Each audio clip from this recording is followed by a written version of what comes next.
So the froth Milky coffee is obviously a take on Milky coffee, and to be fair, I'm not sure that's a term that's used around the world, referring to milk with their coffee instead of water. But that's the term that I learned I got from my father-in-law, who drinks these religiously every day, 5 p.m.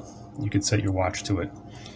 Now he is a retired man of leisure, and so he's got the time. He's a traditionalist. He makes his on the, he'll take the milk. He'll put it in a saucepan, work it over the stove, monitor it, stir it up. Whereas I am a working man with a job and an audience with a short patience, and so I use a microwave. I've heated this up already. I put this in 6 ounces, 2 minutes in the microwave, and I'm going to cut to the short of it. Now, why do we use milk instead of the water? Well, obviously it's creamier, it's tastier. You could use any type of milk, but obviously the more fat content, the easier it's going to froth up, and I'll show you the frothing in a second. I've chosen to use Trader Joe's instant coffee today, but you can really use any instant coffee, whether it's Folgers, if you like Maxwell House, whatever your favorite, just lob it in there. And the froth, why do we froth it? Well, that's just to add, actually it does do a little different. It adds a little bit of texture,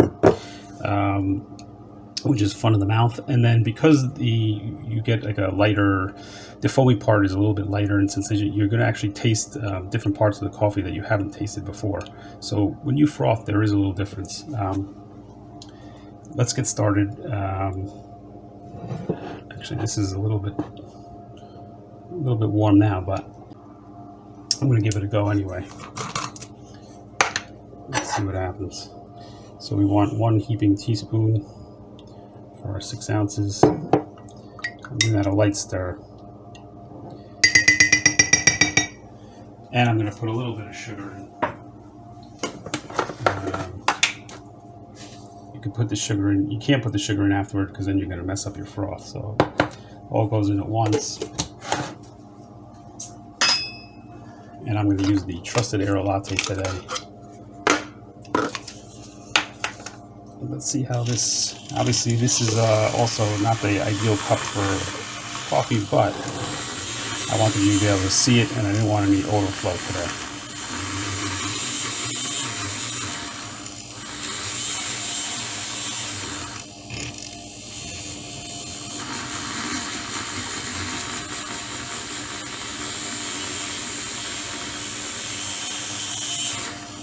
So we're getting some froth, but the truth is, while I was waiting to make this video,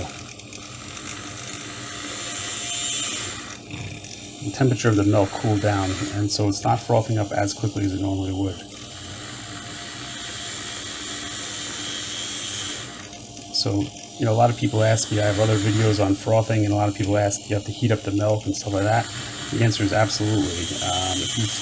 If you try to froth cold milk, it's a lot more difficult. It does not come out as good, does not come out as well, and it'll take you a lot longer to do. The other thing is that my battery's dead here.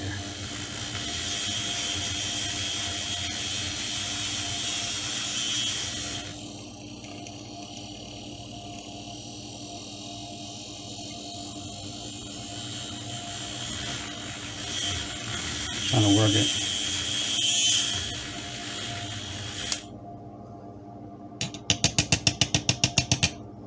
Oh, we got a bit of froth. Considering it was a dead battery. Let's leave that there. Let's pick that up, and you can see, hopefully, it's almost like a black and tan, but we got a whole layer of froth here, and some nice thick froth on top. And let's see how it tastes.